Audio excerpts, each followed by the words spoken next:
MJF turns on the inner circle. Karrion Kross confronts Finn Balor. We talk about that and the ratings as we review both shows next on the Squared Circle Psychobabble. My name is Michael Valenti. Joining me is Ralph Valenti.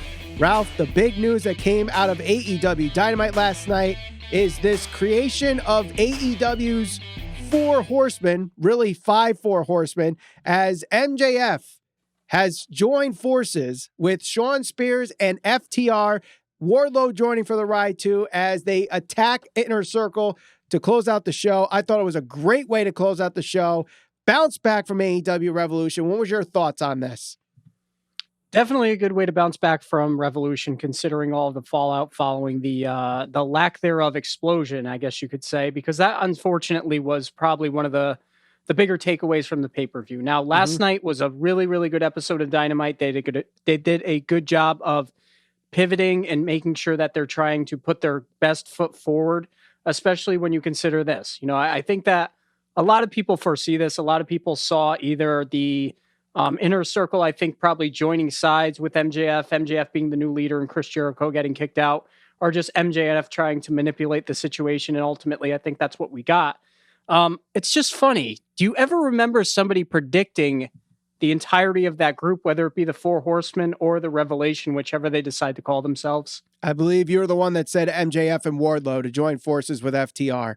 That is right. About 6 months ago, we did an episode on this, and that's exactly what I said. So last night, it actually came to fruition. We saw MJF create his own group with the likes of FTR, Wardlow. So, yeah, I think this is going to be really good. I think that we'll start to see the face side of Chris Jericho, which, you know, the fans always like to sing along with his entrance music. I think that it's Santana Ortiz. There's some interesting matchups there.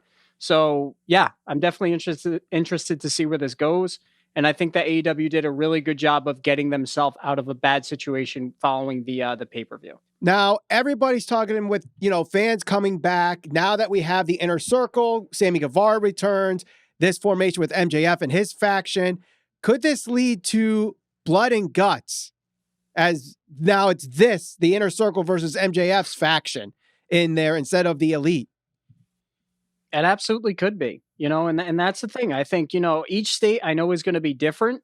I think here in Connecticut, we're opening up in 2 weeks, less than something that, along those lines. Yeah. I think the 19th. So, and we're one of the more liberal states when it comes to this whole pandemic situation. So you got to imagine, Florida, Texas, places like that, they're going to be opening up. It's just a matter of who's going to be first. We've talked about this on the show before. Dana White wants to do it. If somebody does it first, and it's Dana White or somebody else, Vince McMahon, whoever, other people will follow suit. And if people are willing to go to an event, AEW, I could realistically see a couple months down the road, so long as the numbers stay where they are or continue to go down, we might see blood and guts, and it might be these two groups going against each other. Right. And I know we slowly are getting more and more fans at Daly's place. And I think Revolution had the most fans that it's had since the pandemic started.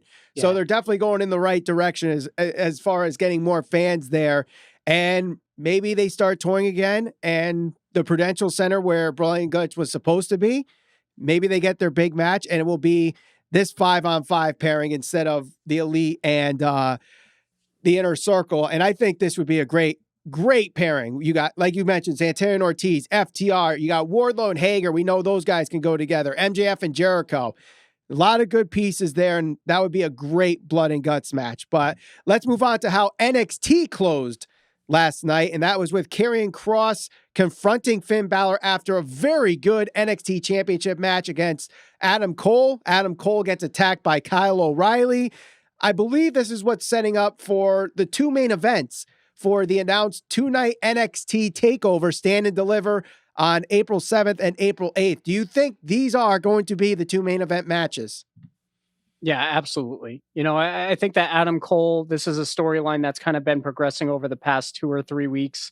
Him and Kyle O'Reilly, we haven't really seen them go at each other. And if it's happened in NXT, it hasn't happened in a really long time because they've been in the Undisputed Era. So we know there's some bad blood and animosity there. So that will certainly be an interesting main event to look out for. And then, of course, We get Finn Balor and Karrion Kross. I think everybody kind of predicted this happening somewhere down the line. Right. And it only makes sense to do this match because Karrion Kross never truly lost the title. What is going to be interesting is what does Karrion Kross go against? Is it going to be Finn Balor? Or are we going to get the Demon? We haven't seen the Demon in probably it had to be at least a few years, at least, maybe probably more than that. Was it Mania? The Mania we went to, 35? Was that the last time we saw the Demon? I think so, yeah, because they haven't really done it. They haven't done it in a really long time. So, I think one of two things happens. They bring it back then to face Karrion Kross, but I think when he's been that version of himself, he has not lost. So he has lost. I believe he lost when Samoa Joe beat him. I'm not talking about NXT. I'm talking about, so I should have clarified, main roster. I don't think he's lost as the Demon on the main roster. No, he hasn't. Again, I'm not sure where that would go in terms of who they choose to go over, because I think Finn Balor is certainly having a good run. He's had a lot of really good matches, but Karrion Kross is a guy that I can realistically see them pushing and going up to the main roster sooner rather than later. What'd you think of the way that they approached this situation? So after Kyle O'Reilly's beating the crap out of Adam Cole, Finn Balor is standing in the middle of the ring, and he looks to his left and just says, "What took you so long?" And that, they pan the camera over to Karrion Kross. That was so well done, because everyone in the NXT universe is asking the same thing. What took you so long to challenge Finn Balor for the title since you've come back? Exactly. Yeah. And that's the thing. Like you would think that somebody like Karrion Kross, he didn't ever lose the title. He unfortunately had to relinquish the title because of his injury. So you would think that once he came back, he would want to try to get the title right back from him. So that's one of the things I think they're going to have to let play out, or have him explain a little bit. But ultimately, I'm just excited for that match. I think that's going to be a really good match. I'm excited for it. I think it makes sense to do that, and I think it makes sense to have those two matches be the main events of NXT, the takeover, I should say. Now, we already know who's going to be leading the NXT Championship picture, and now it seems like we know who's going to be leading the AEW Championship picture. So after Revolution, we needed some explanation. What the hell went on with the exploding barbed wire death match?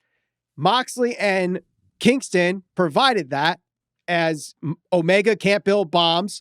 They are created by Acme. Impact bought the bombs. I thought it was a great video package, but then later on, Kenny Omega interrupts Christian Cage's time to talk about what he did and Eddie Kingston and his anxiety. Kingston comes out, Moxley comes in for the save, and then Christian Cage comes out and confronts Kenny Omega. Yeah. Do you think this is leading to Christian Cage being the next challenger for Kenny Omega? Certainly seems that way, which is going to be interesting, because how do they get Moxley out of the title picture, considering he's never lost clean to Kenny? You could keep him. You could make him and Kingston tag team, face the Good Brothers. Yeah. Face the Good Brothers, and maybe make them the Impact Tag Team Champions. Aren't they facing each other next week in a non-title match?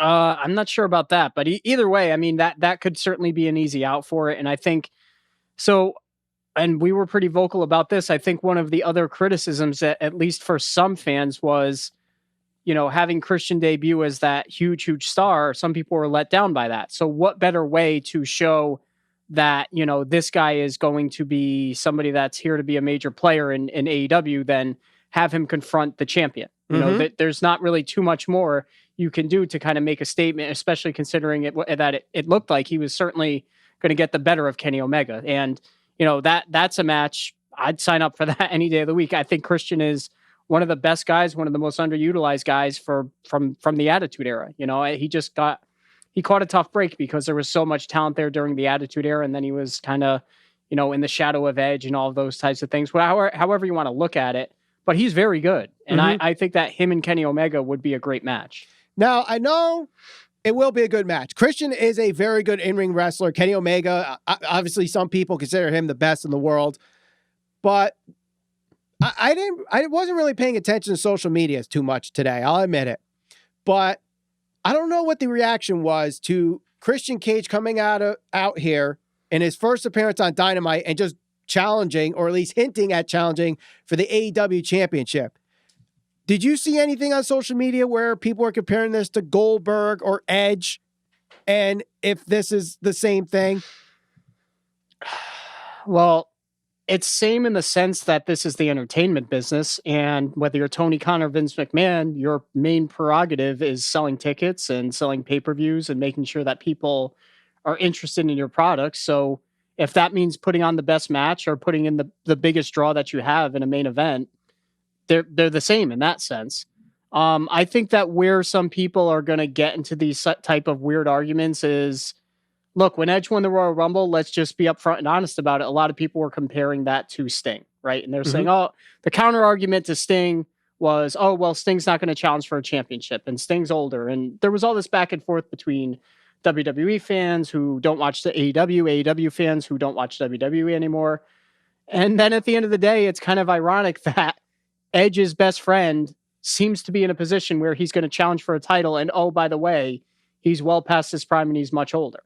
I don't have a problem with that. And we've talked about it on the show. If you're older and you can still go in the ring, whatever. If it's going to be a good story, it's going to deliver in the ring. I don't care how old you are. You could be 60. If you could deliver and put on a good match, I'll pay for the pay-per-view. I'll watch it on Dynamite. I'll watch it on Raw. I don't care. That's why even when that whole thing came up, I just thought the whole dynamic surrounding that narrative was so strange to me. I don't care if Edge wins a Royal Rumble, as long as he can go to WrestleMania and put on a good main event and I can enjoy the story, which I have been enjoying the story along the way. That's fine. Christian's great on the mic too. So you know that this is going to deliver. He's going to be able to hype this up, and him and Kenny Omega probably are going to go out there and put on a really good match if that actually happens. So, I don't know where people see this in terms of what type of narrative or what type of argument or where they stand on what side of the argument they stand on, but it doesn't bother me one bit that Christian's going to go there and challenge for a title. Nor did it bother me when Edge won the Royal Rumble. So no, it doesn't bother me. No, it doesn't bother me either. Like I say, I don't care if you are the greatest wrestler in the world, the oldest wrestler in the world, whatever. You got to give me a good story. So as long as you give me a good story to get invested in that match, and then you can follow up with that match, I'm all for it. Yep. You don't need to be, the greatest wrestler in the world.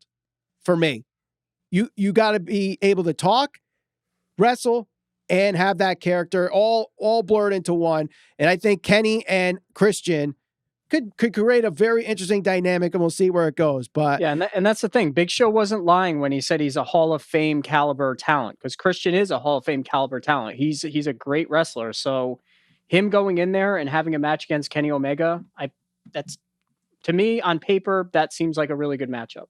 Right. Now let's head over to NXT, Ralph, and we got a big announcement. One that they said would change the landscape of NXT. One of those being the 2-night takeover, which is happening April 7th and 8th, Stand and Deliver. The other, the inclusion of the NXT Women Tag Team Championships given to Dakota Kai and Raquel Gonzalez for winning the Dusty Classic this year. An hour later, they're challenged by Ember Moon and Shotzi Blackheart and lose the titles within an hour. I don't know what's like. To me, it seems like such a monumental thing. Like the women's tag team championships in NXT is, a very cool thing. The women's division in NXT is probably the best women's division in professional wrestling today, at least American professional wrestling. And then they add the tag titles and have their first champions not have to win them. They just won them by default and then drop them an hour later.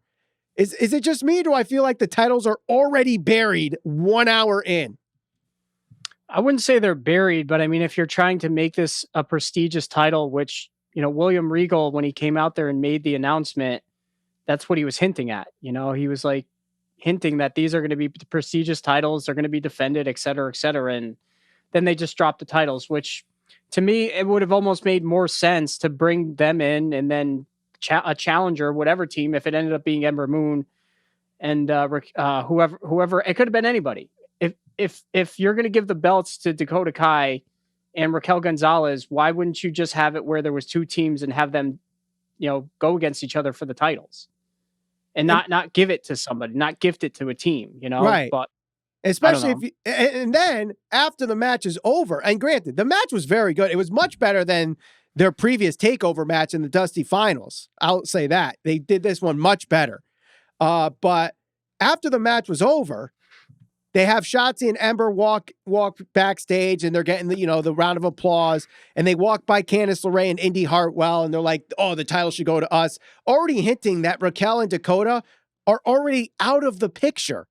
And we'll know why. We're going to talk about why in a little bit, but like, this is just a weird way to start a new title. And now the question is, the women's tag team titles in WWE were supposed to be defended in all three brands. Does this mean now the WWE women's tag team titles can't be defended in NXT now?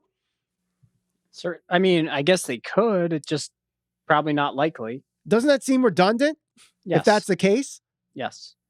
I don't know. That it's messed up for me. But do you think after this week, do they give Ember and Shotzi a longer run? That obviously an hour is already a longer run, but do you think they get a lengthy run with this, or do you think they drop them to Indy and Candice at TakeOver?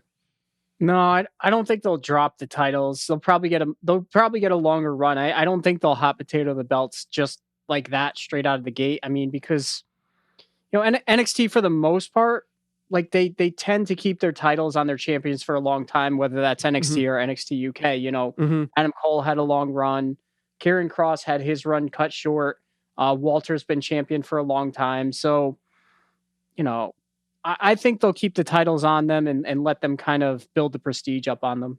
All right. Yeah, I hope that's the case, because it is not off to a good start, in my opinion, that they had the titles already dropped 1 hour into the inclusion of these new titles. But a title that got a retention last night is the AEW TNT Championship.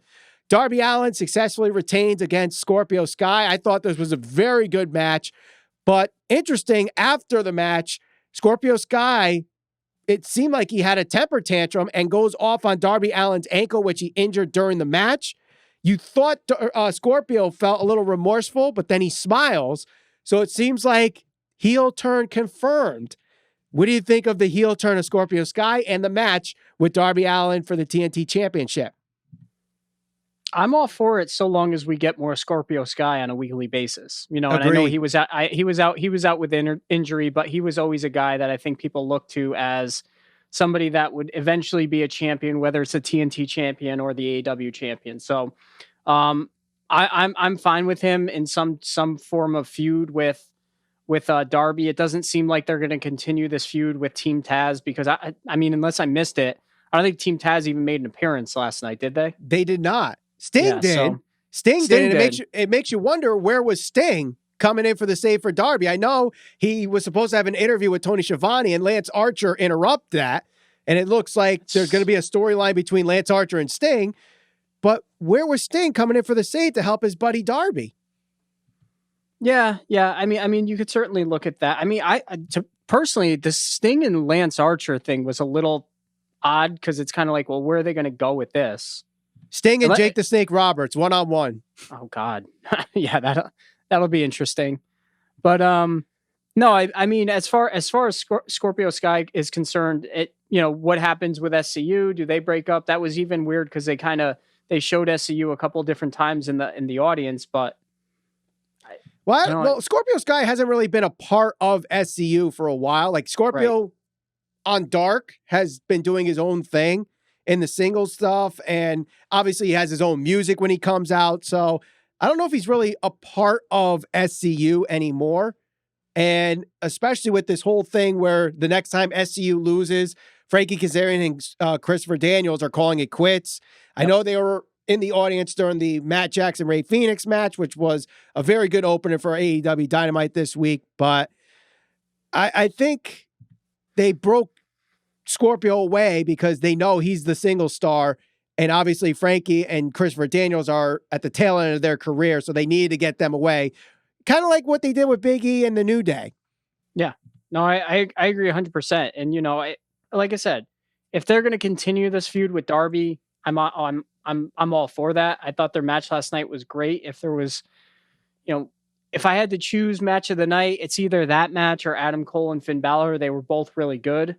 So yeah, I mean, I have no problem with this. Yeah, one match that I thought was match of the night, Ralph, was the NXT Women's Championship to start off their show.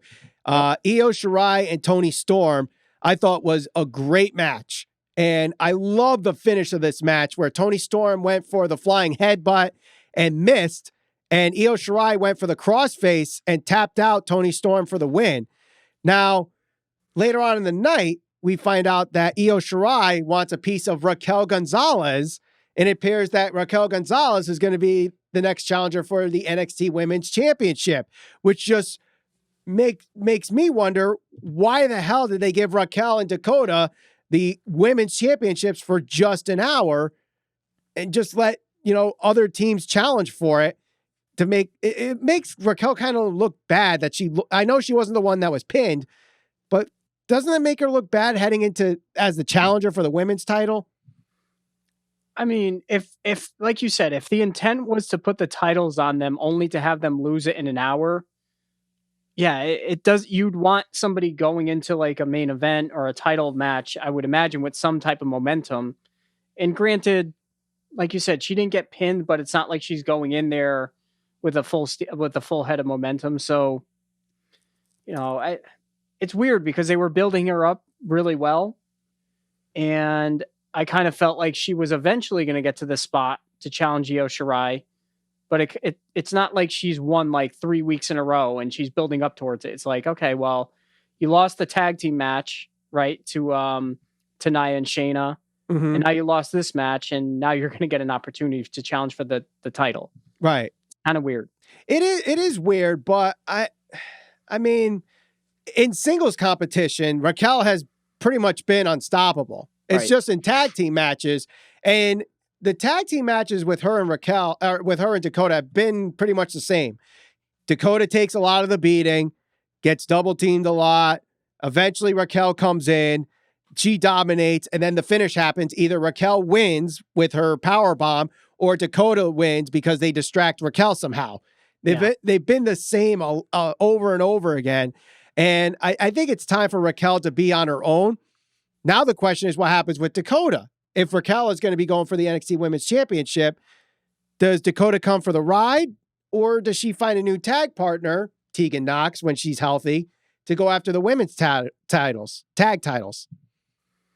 I definitely think it's time to start splitting them up. Raquel Gonzalez, I think, is probably the one who's going to take Rhea Ripley's spot, because Rhea Ripley was that dominant female that they had in NXT, and now she's apparently debuting on Raw at some point, you'd imagine before WrestleMania. Hasn't happened yet, but Raquel Gonzalez, she still seems a little green, but at the same time, give her the opportunity. Let's see what she can do. And if she can go in there and have a good match with Io Shirai, I don't know if she's actually going to win, but I think she does. I think she's going to dethrone Io Shirai. Like, what else can Io Shirai do as the NXT Women's Champion? She's beaten almost everybody with the exception of Raquel. And if she ends up beating Raquel, what's there left for her to do? Well, I mean, the one thing that you can always say about NXT is they're really good about ensuring that their backlog of female wrestlers, they're well trained and ready to go when somebody goes up to the main roster. So I don't know if that they're going to have some of the women go up to the main roster, and that creates like a vacuum of other people to challenge or build up for, as potential challengers for Io. But it's possible. Yeah. Now, we did have a couple debuts on AEW Dynamite last night. One of them was Ethan Page in a match against Lee Johnson. And from what I've seen in comments on social media, this only happened on TNT cable with the East Coast feed. Yes. Did you notice what I'm talking about? I certainly did. I had to change the channel. I was watching Dynamite and I switched over to NXT once it happened. Now, as someone that works in TV and someone that works in the operations aspect of television, where you monitor video and audio signals and you see transmission paths, I have to admit, I have no clue how that happened. I can't explain how they got the NBA audio feed into the AEW Dynamite broadcast. Have you ever seen the meme with the guy with the crazy hair that's like aliens? Yes. Yeah. Giorgio from Ancient Aliens. Well, that's what it was. It's really it's the only way I can explain it.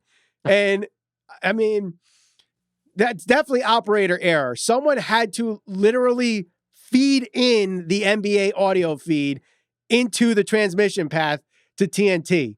And that's definitely a TNT thing because TSN in Canada didn't get it. The Fight TV app didn't get it. So it wasn't coming out of AEW from Daly's place. It got fed to TNT. And then from there, they did something.